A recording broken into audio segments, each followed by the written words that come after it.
పోలీసులను చూడంగానే అమ్మో జర పైలంగా ఉండాలి, ఎక్కువ తక్కువ మాట్లాడొద్దు, వాళ్ళతోటి మంచిగా ఉండాలి అని అనుకుంటాం.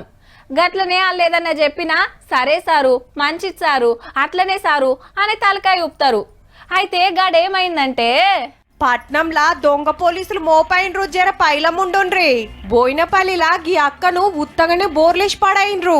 పగటిలి తొవ్వెంట పోతంటే ఆపి మొన్న ఇడ గొలుసు దొంగతనమైంది, నీకు తెల్వదా?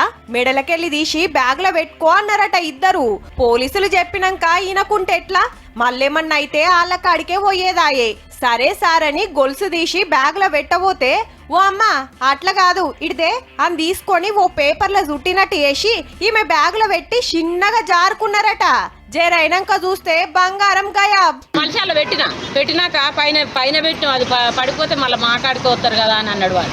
అని తీసి లోపల చేయి పెట్టిండు, తీసిండు దాన్ని తీసి ఎత్తానని అన్నాడు. వేసింది తెలియదు కానీ ఆ చికెన్ షాప్ కాడికి పోయి అవి ఉన్నదా ఇట్లా తీసుకుంటే దొరక ఏమనిపించలేదు. పాపం 4 తులాల గొలుసు అంటే 6 లక్షల మాలు.